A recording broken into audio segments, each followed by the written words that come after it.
बिस्मिल्लाहिर्रहमानिर्रहीम अस्सलाम वालेकुम। मैं हूं इब्रार हुसैन अस्तूरी और नाजरीन, तीन अहम खबरों के साथ आपकी खिदमत में हाजिर हूं। सरप्राइज है, एक तो सुप्रीम कोर्ट से जस्टिस मंसूर शाह ने बड़ा धमाका कर दिया है। इसकी तफसीलात आपके सामने रखने जा रहा हूं कि यह धमाका है क्या। जस्टिस मंसूर अली शाह ने काजी फाइज ईसा साहब समेत चीफ जस्टिस याया अफरीदी को भी दिन में तारे दिखा दिए हैं।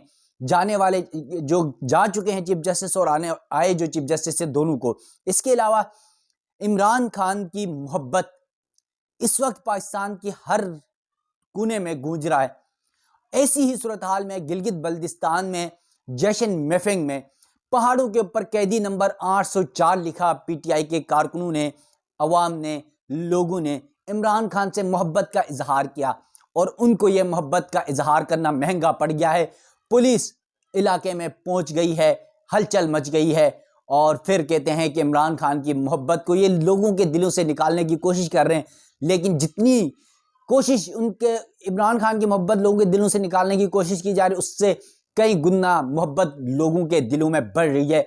इस हवाले से यकीनन ये एक घिनौना फेल इंतजामिया की जानिब से, पुलिस की जानिब से, सिक्योरिटी इदारों की जानिब से, हुकूमत की जानिब से दिखाया जा रहा है। खास तौर पर गिलगित बल्दिस्तान में, जहां पर सियासी मामला की बुनियाद पर आज तक ऐसा मामला नहीं हुआ और पहली बार वफाक की जो सियासत है उसको गिलगित बल्दिस्तान में मुतारिफ कराई जा रही है। इसके मुस्तकबिल में भयानक नताइज होंगे और ये मामला है क्या, इसकी तफसीलात भी आपके सामने रखूंगा। इसके साथ साथ तीसरी बड़ी खबर है, अडियाला जेल से इमरान खान ने बड़ी अहम जिम्मेदारियां दे दी हैं, कुछ अहम अपने इत्तेहादियों को, रहनुमाओं को और कुछ अहम बातें भी बता दी हैं। खास तौर पर 9 मई और 26 नवंबर इस्लामाबाद में जो डी चौक में हुआ उस हवाले से। इसके अलावा इमरान खान ने जो है कुछ मुतालिबात भी रखे हैं, खासतौर पर जो इस वक्त मुज़ाकरात हुकूमत और पीटीआई के दरमियान चल रहे हैं, उन मुज़ाकरात में 2 बड़े मुतालिबे रखे हैं, सबसे बड़े मुतालिबे।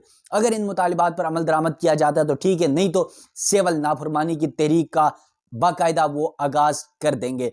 तो ये तीनों खबरों की तफसीलात आपके सामने रखने जा रहा हूँ। नाज़रीन, सबसे पहले रुक करते हैं सुप्रीम कोर्ट से। सुप्रीम कोर्ट में हम खुद होते हैं तो हमें हर पल की यहाँ पर खबर जो हमारे पास होती है, तो जहाँ पर जजेस के इख्तिलाफात रोज़ बरोज़ शिद्दत इख्तियार कर रहे हैं। माजी से अब तक आपको पता है चीफ जस्टिस उमर अता बंदियाल के दौर में इख्तिलाफात रहे, फिर काजी फैसल साहब का दौर आया, इख्तिलाफात रहे, फिर चीफ जस्टिस आए याया अफरीदी साहब का दौर, तो तब भी इख्तिलाफात हैं। और ख़ास तौर पर इस वक्त जस्टिस मंसूर शाह साहब, जिन्होंने चीफ जस्टिस बना था, चीफ जस्टिस नहीं बनाया गया, लेकिन उन्होंने बड़े इतराज़ात और बड़ी हडल्स पैदा कर दी हैं चीफ जस्टिस याया अफरीदी को।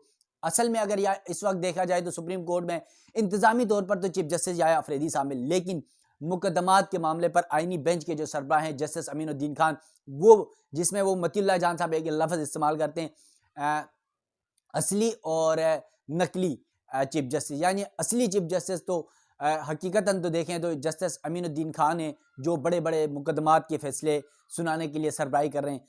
लेकिन दूसरी जानिब चीफ जस्टिस हैं या अफरीदी साहब इंतजामात के हवाले से कभी जेलों के दौरे करें, कभी सुप्रीम कोर्ट की बिल्डिंग के दौरे करें, बस उनका काम यही रह गया है। तो नाज़रीन, इस सूरत हाल में जस्टिस मंसूर शाह साहब, आपको पता है चीफ जस्टिस नहीं बनाया गया, जस्टिस मुनीब अख्तर साहब को नहीं बनाया गया। चीफ जस्टिस न बनने के बाद जस्टिस मुनीब अख्तर साहब तो खामोश है क्योंकि वो सीनियरिटी में दूसरे नंबर पर थे, लेकिन जस्टिस मंसूर अली शाह ने बार बार खुतूत लिखे, हर बात पर अपना इख्तिलाफ किया। खासतौर पर पीटीआई की मखसूस नशिस्तों के फैसले के बाद उन्होंने एक नई तहरीक का आगाज़ किया हुकूमत के खिलाफ, इस्टेब्लिशमेंट के खिलाफ, और लोगों को ये लगा कि वो इमरान खान की हिमायती है। लेकिन आज और कल में जस्टिस मंसूर अली शाह ने एक और बड़ा जो है वो धमाका किया है। वो धमाका ये है कि जस्टिस मंसूर अली शाह ने इंतजामी जज सुप्रीम कोर्ट की जिम्मेदारियां अदा करने से माजरत कर ली है। यानी जस्टिस मंसूर अली शाह साहब, जो भी सुप्रीम कोर्ट का सीनियर जज होता है, उसको इंतजामी जज बनाया जाता है सुप्रीम कोर्ट के चीफ जस्टिस की जानिब से।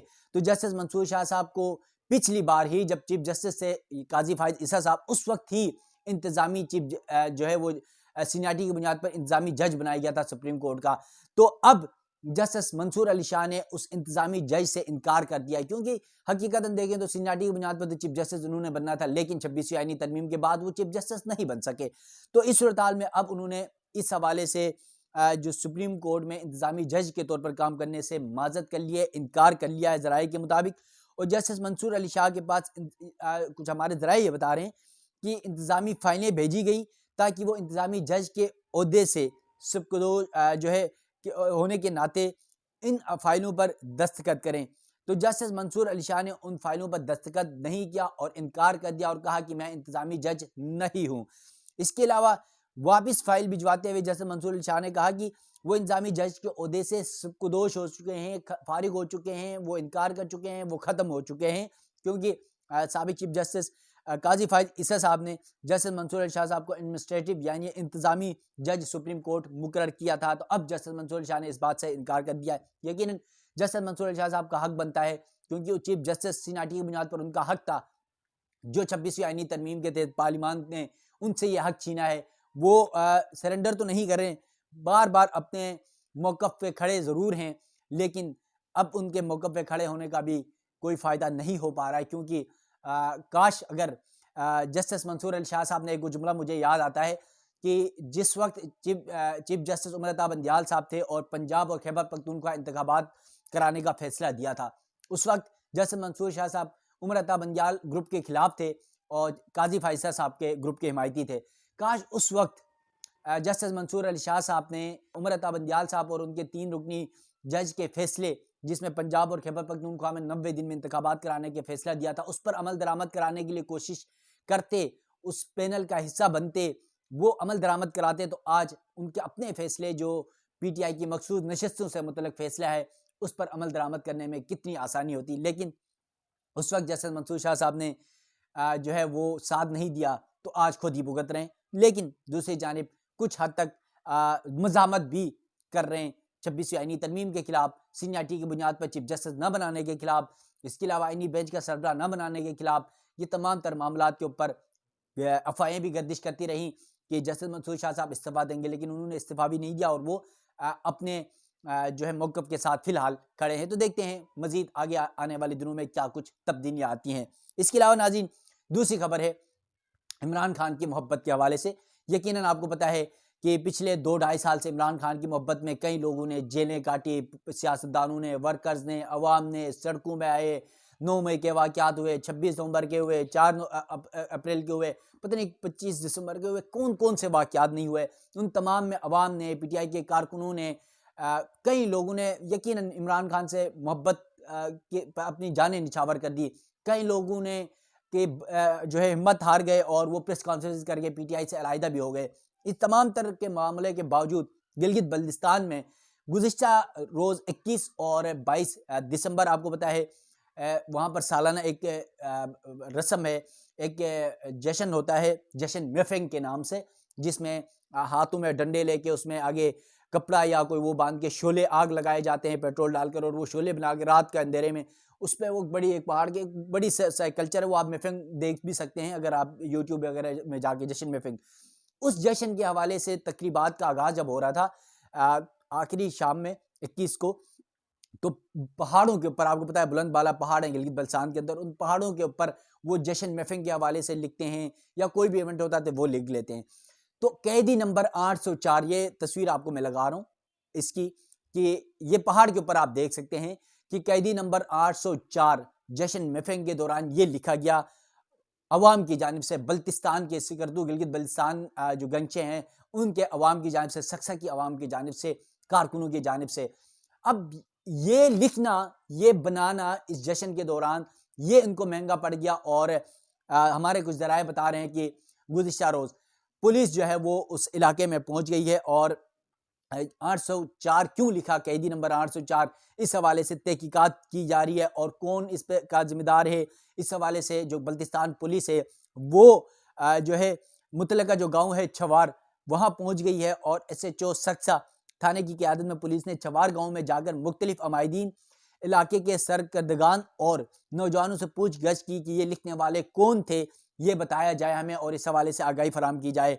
तो नाज़रीन, अब यहाँ तक जब हद पहुंची है कि आपने पहाड़ में कैदी नंबर 804 क्यों लिख दिया, इमरान खान की मोहब्बत में आपने अपना इजहार क्यों किया, इजहार राय छीनने की ये कोशिश की जा रही है, इसमें कसूर क्या है, गुनाह क्या है, समझ नहीं आ रही कि इमरान खान का नाम लेना वैसे भी गुनाह हो चुका है, लेकिन उसके बावजूद ये हालात है। फिर गिलगित बल्तिस्तान पुलिस जो है अब पंजाब और इस्लामाबाद पुलिस की तरह क्यों किरदार अदा कर रही है, अवाम के दरमियान जो है लोगों से उनके इजहार राय छीनने की कोशिश क्यों कर रही है, वफाक की जो एक गंदी सियासत है, चाहे वो पुलिस के अंदर हो, चाहे वो पॉलिटिक्स के अंदर हो, सियासत के अंदर हो, वो उसको गिलगित बल्तिस्तान में मुतारफ क्यों करवाया जा रहा है, इसकी समझ नहीं आ रही है। और यकीनन ये मुस्तकबिल के लिए बहुत इबरतनाक, खतरनाक हो सकता है तमाम सियासी जमातों के लिए। ज़रूरी नहीं आज पाकिस्तान तहरीक इंसाफ अगर जो है वो निशाने पर है तो कल मुस्लिम लीग नून और पीपल्स पार्टी नहीं होंगे। यकीनन कल पीपल्स पार्टी और मुस्लिम लीग नून भी इस निशाने पर होंगे। तो इस हवाले से पीपल्स पार्टी और मुस्लिम लीग नून गिलगित बल्तिस्तान बिलखुसूस उनको इस हवाले से थोड़ा सा अभी भी समझना होगा कि इन हालात से कि ये सियासत के नाम पर लोगों को इस तरह ब्लैकमेलिंग ना करें। नाज़रीन चलें देखते हैं इस मामले पर क्या कुछ होता है, क्योंकि लोगों के दिलों से किसी की मोहब्बत, इमरान खान की मोहब्बत आप निकाल नहीं सकते। ये तो गिलगित बल्तिस्तान के पहाड़ों में भी नजर आया हमें। अच्छा नाज़रीन, अब इमरान खान की जानिब से अडियाला जेल से भी बड़े पैगामात आ रहे हैं और बड़ी जिम्मेदारियां दी जा रही हैं, तो उस हवाले से कुछ तफसीलात भी आपके सामने रखूंगा। साबिक वज़ीर-ए-आज़म इमरान खान ने अपने वकला से गुफ्तगू की है। इस गुफ्तगू में उन्होंने कहा कि पार्टी की मुज़ाकराती कमेटी की काविशें बहुत अच्छी हैं। मुज़ाकरात के अमल को मायने खेज बनाने के लिए अहम है कि मेरी मुलाकात मेरी नामज़द कदम मुज़ाकराती टीम से करवाई जाए ताकि मुझे मालूमात का सही इल्म हो सके। मैंने साहिबजादा हामिद रज़ा को तहरीक इंसाफ के मुज़ाकराती अमल का तर्जुमान नामज़द किया है। यानी इन दो अफराद को उन्होंने बड़ी मोहब्बत निभाई इमरान खान से। एक हामिद रज़ा ने, आपको पता है साहिबजादा हामिद रज़ा, और दूसरा इलामा राजा नासिर अब्बास MWM और ये सुन्नी इत्तेहाद कौंसिल। इन दो जमातों के इन दो रहनुमाओं ने यकीनन इमरान खान से इस मुश्किल हालात में बहुत ज़्यादा वफा मोहब्बत निभाई है। तो इन दोनों के पर बड़े ट्रस्ट भी करें इमरान खान। तो इस हवाले से इमरान खान कहते हैं कि हुकूमत अगर नतीजा खेज मुज़ाकरात चाहती है तो हमारे दो मुतालिबात हैं, सबसे अहम मुतालिबात। पहले मुतालिबा जो मुज़ाकरात में आगे बढ़ने के लिए अंडर ट्रायल सियासी कैदियों की रहाई, 9 मई और 26 नवंबर के वाक़यात पर सीनियर तरीन सुप्रीम कोर्ट के जजेस पर मुश्तमिल जुडिशल कमीशन का क़याम अमल में लाया जाए और इसकी तहकीकात की जाए। अब इन मुतालिबात पर अमल दरामद की सूरत में हम सिविल नाफरमानी की तहरीक को मौखर कर देंगे, लेकिन मुझे खदशा है कि हुकूमत हमारे 9 मई और 26 नवंबर की तहकीकात के मुतालबे को पुश डालने की कोशिश करेगी, लेकिन हम ऐसा होने नहीं देंगे। इसके अलावा इमरान खान ने कहा कि मिलिट्री कोर्स के गैर आइनी फैसलों को मुस्तरद करता हूँ। इन फैसलों की वजह से पाकिस्तान की बैनुल अक़वामी दुनिया में बदनामी भी हो रही है और ऐसे गैर इंसानी अमल से मुल्क को माशी पाबंदियों का सामना भी करना पड़ेगा। इसके अलावा इमरान खान ने कहा कि यह फैसला देकर आइनी बेंच के चेहरे पर भी तमाचा मारा गया है। अब तो अदलिया ने भी इतराफ़ किया कि मुल्क में सियासी इंजीनियरिंग हो रही है, जिसका साफ मतलब है कि तहरीक इंसाफ को कुचला जा रहा है और तहरीक इंसाफ को दबाते दबाते हकीकत में जमहूरियत, अदलिया की आज़ादी और कानून की हुक्मरानी का जनाजा निकाल दिया गया है। कोई मुल्क बैरूनी और अंदरूनी सरमायाकारी के बगैर तरक्की नहीं कर सकता और सरमायाकारी कभी कानून की हुक्मरानी के बगैर आ ही नहीं सकती।